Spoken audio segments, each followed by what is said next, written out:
শুভ সকাল বন্ধুরা। আজ হলো 12 নভেম্বর বুধবার। আজকের সকালের বিশেষ বিশেষ খবরগুলি হলো: দিল্লি বিস্ফোরণ নিয়ে উস্কানিমূলক মন্তব্য, রংপুরে আটক প্রাক্তন অধ্যক্ষ, পরে মুক্তি। হাইলাকান্দি সিভিল হাসপাতালে আচমকা পরিদর্শন জেলা শাসকের। শিলচর রেড ক্রস ভবনে 50 লক্ষ টাকার দ্বিতীয় কিস্তির ফলক উন্মোচন। ধুতি লুঙ্গির নয় বিজেপি সরকার, বললেন মুখ্যমন্ত্রী হিমন্ত। 26-এ রাজ্যে ফের বিজেপি ক্ষমতায় আসবে, আশাবাদী মুন স্বর্ণকার। ধর্মেন্দ্রর মৃত্যুর গুজব, ক্ষুব্ধ হেমা মালিনী। এবং সর্বশেষ খবরটি হল, বাবার ঔরসে মেয়ের পেটে সন্তান, গ্রেফতার। এবারে শুনুন বিস্তারিত খবর। উস্কানিমূলক মন্তব্য, রংপুরে আটক প্রাক্তন অধ্যক্ষ, পরে মুক্তি। সকালেই মুখ্যমন্ত্রী হিমন্ত বিশ্ব শর্মা বলেছিলেন, দিল্লির বিস্ফোরণের পর সামাজিক মাধ্যমে বেশ কিছু মানুষ আনন্দ সূচক ইমোজি দিয়েছে, উস্কানিমূলক মন্তব্য করেছে। এটা লক্ষ্য করেই পুলিশকে নির্দেশ দেওয়া হয়েছে এই লোকগুলোর হদিশ বের করে ব্যবস্থা নেওয়ার। এরপরই দুপুরে শিলচর রংপুর এলাকা থেকে পুলিশ নজরুল ইসলাম বড়ভুইয়া নামের এক ব্যক্তিকে আটক করে। নজরুল ইসলাম বাসকান্দি নেনামিয়া এইচ স্কুলের প্রাক্তন অধ্যক্ষ। মঙ্গলবার রংপুরের বাড়ি থেকে গিয়ে তুলে আনা হয়েছে ওই ব্যক্তিকে। থানা জিজ্ঞাসাবাদের পর সন্ধ্যায় তাকে বাড়ি যেতে দেওয়া হয়েছে বলে জানা গেছে। দিল্লি বিস্ফোরণের পর ঘটনা নিয়ে দেশ জুড়ে নানা ধরনের কাটাছেঁড়া শুরু হয়েছে। সামাজিক মাধ্যমে জড় বইছে মন্তব্য ও প্রতিক্রিয়ার। রাজ্যের মুখ্যমন্ত্রী হিমন্ত বিশ্ব শর্মা আগে থেকেই ঘোষণা করে রেখেছেন, বিস্ফোরণ নিয়ে সামাজিক মাধ্যমে কেউ উস্কানিমূলক কিছু লিখলেই গ্রেফতার করা হবে সঙ্গে সঙ্গে। ঠিক এমন সময় তাৎপর্যপূর্ণভাবে শিলচরে আটক করা হয়েছে নজরুল ইসলাম বড়ভুইয়াকে। সোশ্যাল মিডিয়ায় দিল্লি বিস্ফোরণ সংক্রান্ত একটি ফেসবুক পোস্টের নিচে কমেন্ট সেকশনে নজরুল লেখেন, ইলেকশন ইজ কামিং এহেড, অর্থাৎ নির্বাচন সামনে চলে এসেছে। প্ররোচনামূলক এই মন্তব্যের জন্যই আটক করা হয়েছে ওই ব্যক্তিকে। শিলচরের এসএসপি কার্যালয়ে এক সাংবাদিক সম্মেলন ডেকে অপরাধ দমন শাখার অতিরিক্ত পুলিশ সুপার রজত কুমার পাল বলেন, এই ধরনের মন্তব্য শহর ও জেলার আইন শৃঙ্খলা পরিস্থিতিকে প্রভাব ফেলে বিঘ্ন ঘটাতে পারে, পাশাপাশি নষ্ট করতে পারে সাম্প্রদায়িক সম্প্রীতি। রজত কুমার জানান, এই জন্যই পুলিশের তরফে ওই ব্যক্তির বিরুদ্ধে মামলা দায়ের করা হয়েছে। শিলচর সদর থানায় চলেছে জিজ্ঞাসাবাদ। সামাজিক মাধ্যমে এই ধরনের মন্তব্য করার উদ্দেশ্যটা কি? এর পেছনে কি কোনো ষড়যন্ত্র রয়েছে, নাকি কোনো নির্দিষ্ট জাতিগোষ্ঠীকে উত্ত্যক্ত করাই টার্গেট? জেরার মাধ্যমে জানার চেষ্টা করেছে সেই সব আসল রহস্য। অপরদিকে সোমবার রাতে হাইলাকান্দি এসকেরা সিভিল হাসপাতালে জেলা শাসক অভিষেক জৈনের সাডেন ভিজিট। তার এই আচমকা পরিদর্শনের সময় সঙ্গে ছিলেন অতিরিক্ত জেলা শাসক এল খিংথে। জেলা শাসক হাসপাতালের প্রতিটি ওয়ার্ড ঘুরে দেখার পাশাপাশি খতিয়ে দেখেন পরিষ্কার পরিচ্ছন্নতা ও স্বাস্থ্যবিধির মান। আর সেই পরিদর্শনের সামনে আসে একাধিক অনিয়ম ও অস্বচ্ছতার চিত্র।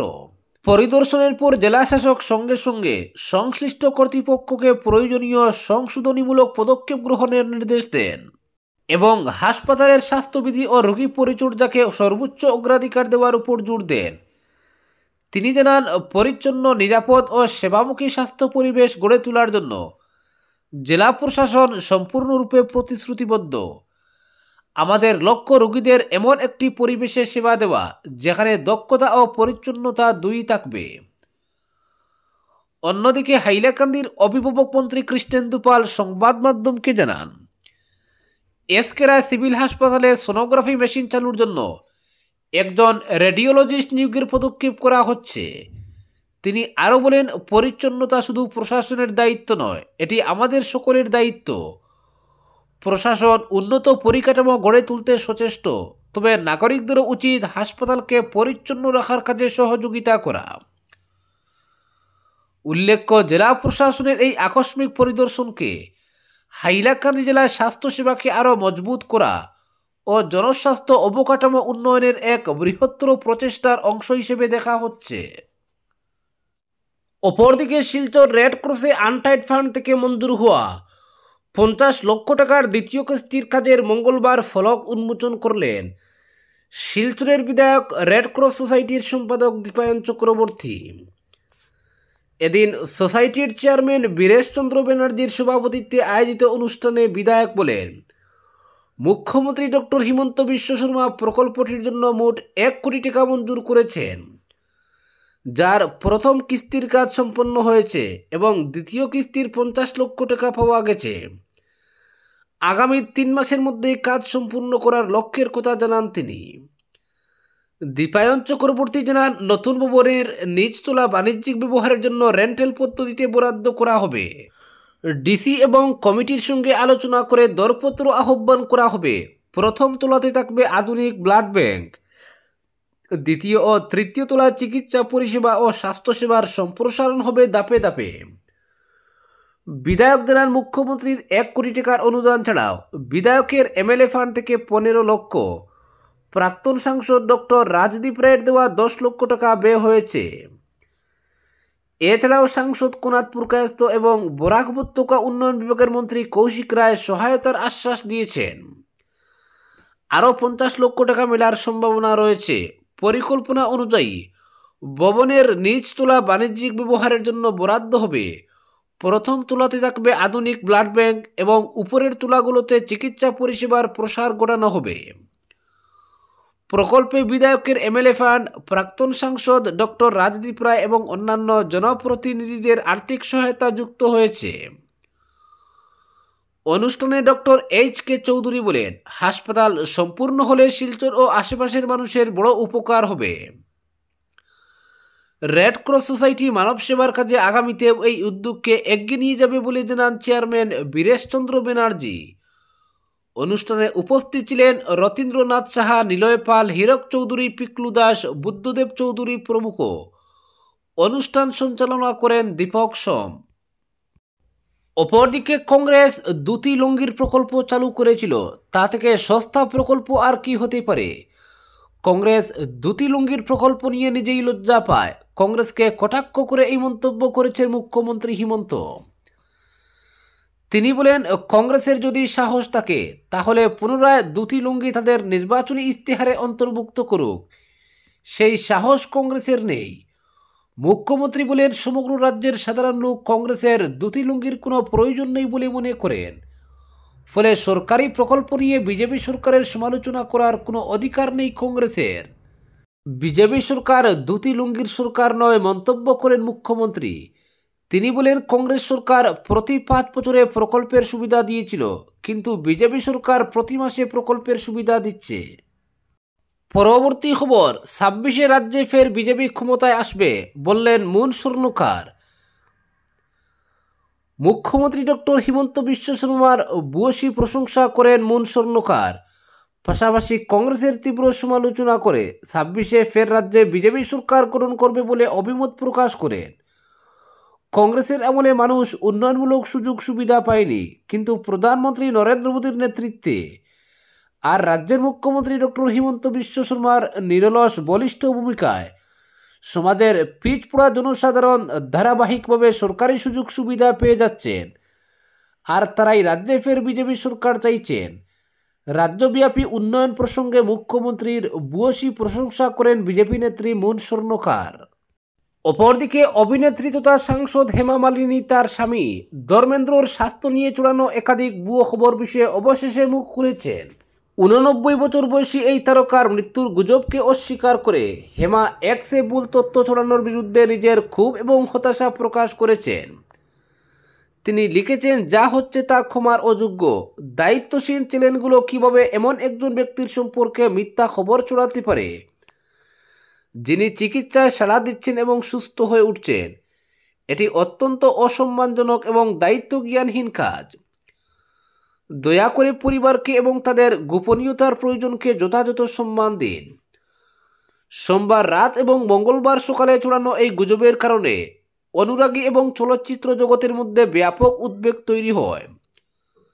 তবে ধর্মেন্দ্রর পরিবার দ্রুত সত্যিটা স্পষ্ট করতে এগিয়ে আসে। তার মেয়ে এশা দেওল ইনস্টাগ্রামে একটি কড়া বিবৃতি দিয়ে ভিত্তিহীন খবর ছড়ানোর জন্য সংবাদ মাধ্যমকে তিরস্কার করেছেন।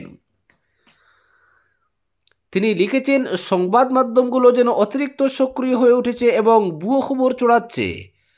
আমার বাবা স্থিতিশীল আছেন এবং সুস্থ হয়ে উঠছেন। আমরা সবাইকে অনুরোধ করছি আমাদের পরিবারকে গোপনীয়তা দেওয়ার জন্য। বাবার দ্রুত আরোগ্যের জন্য প্রার্থনার জন্য ধন্যবাদ। এশা অনুরাগীদের আরও আশ্বস্ত করেন যে ধর্মেন্দ্র চিকিৎসাধীন এবং স্থিতিশীল রয়েছেন। স্বাস্থ্যের অবনতি হওয়ায় সোমবার মুম্বাইয়ের ব্রিজ ক্যান্ডি হাসপাতালে ভর্তি হওয়া এই প্রবীণ অভিনেতাকে চিকিৎসকরা নিবিড় পর্যবেক্ষণে রেখেছেন। মঙ্গলবার সকাল পর্যন্ত এশা এবং হেমা মালিনী দুজনেই নিশ্চিত করেছেন যে ধর্মেন্দ্র জীবিত আছেন এবং সুস্থ হয়ে উঠছেন। তারা জনসাধারণ এবং সংবাদ মাধ্যমকে এই সময়ে দায়িত্বশীল আচরণ করতে এবং পরিবারের গোপনীয়তাকে সম্মান করার জন্য অনুরোধ করেছেন।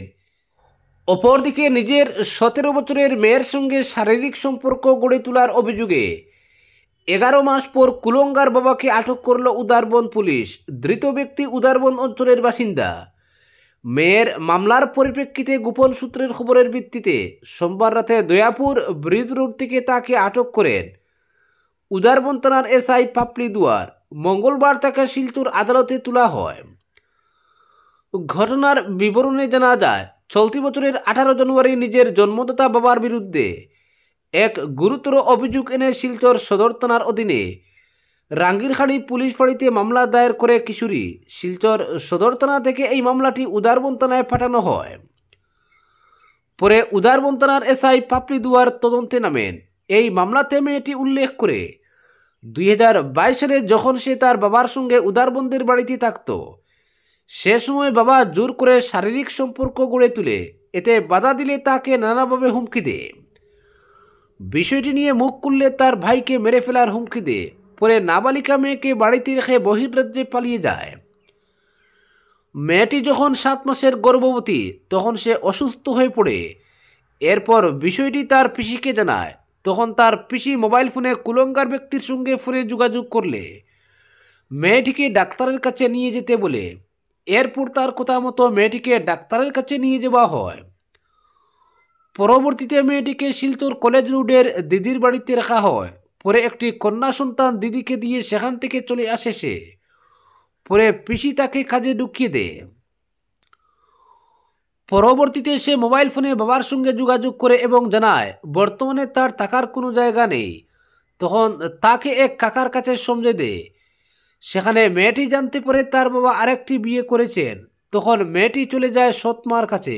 সেখানেও তার টাই হয়নি। সৎমাও এ সময় ছিলেন গর্ভবতী। বিষয়টি জানার পর নাবালিকা মেয়েটি সেখান থেকে পালিয়ে গেলে পুলিশ তাকে ট্রেন থেকে আটক করে এবং জালুকবাড়ি স্টেট হোমে পাঠিয়ে দেয়। পরে সেখান থেকে তাকে শিলচরের নিবেদিতা হোমে পাঠিয়ে দেওয়া হয়। আজকের বিশেষ সংবাদ এখানেই সমাপ্ত।